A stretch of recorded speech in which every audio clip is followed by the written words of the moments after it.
Gli anziani di San Lazzaro sono diventate delle vere e proprie star del web e quindi siamo tornati al centro anziani senza frontiere di San Lazzaro appunto per approfondire alcuni argomenti. Oggi parliamo della prostituzione, visto che questo quartiere è indicato come quello più, diciamo così, frequentato da lucciole, termine ormai desueto, e abbiamo chiesto com'era una volta.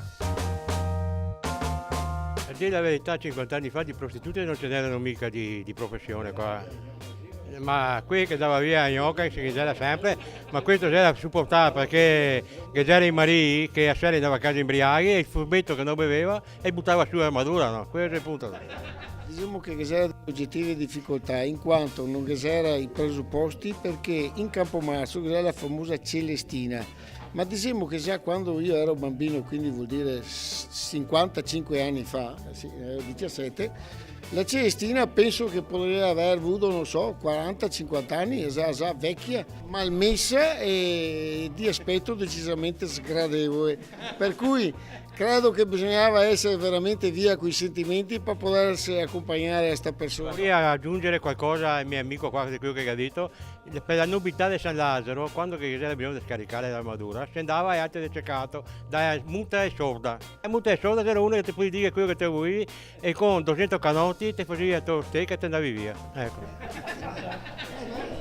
Ma se si doveva pagare quanto costava al tempo in lire? 100 lire, 200-300 lire si dava la multa. Quando è che sono comparse qua le lucciole, diciamo, a San Lazzaro? 20 anni fa. 20 anni fa? Sì, circa una ventina di anni fa, ha cominciato proprio il flusso delle prostitute, insomma. Non vi viene ogni tanto la tentazione perché è pieno di giovani ragazzi in strada? Le invita anche loro. Sì, e voi cosa rispondete? Che passa, andiamo in dove? In camera con me andiamo.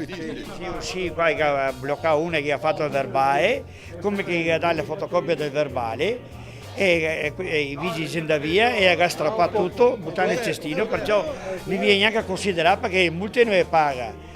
Non so cosa che serve a fare i verbali che dopo... Oltretutto qua a San Lazzaro siamo abbastanza fini per via di donne e il nostro tempo l'avremo fatto e adesso stiamo a guardare che passa, che va via quei poveri barboni che ci accompagna. Le case di tolleranza, case chiuse, una ce n'era qua in via Torretti a Vicenza, nel 1957-58 sono state chiuse. Per noi che bisognava avere la maggiore età, non avevamo avuto nessuno di noi un'esperienza nell'entrare in queste case chiuse. E voi sareste d'accordo adesso per la riapertura? Io decisamente sì, intanto ho controllato sotto il profilo medico le imposte che vengono pagate e sicurezza per tutti, che poi per i giovani, per persone che qua non ha difficoltà nel rapportarsi con donne eccetera, e lì è un motivo per poter rompere questo muro e iniziare in una maniera, diciamo, sì, buona.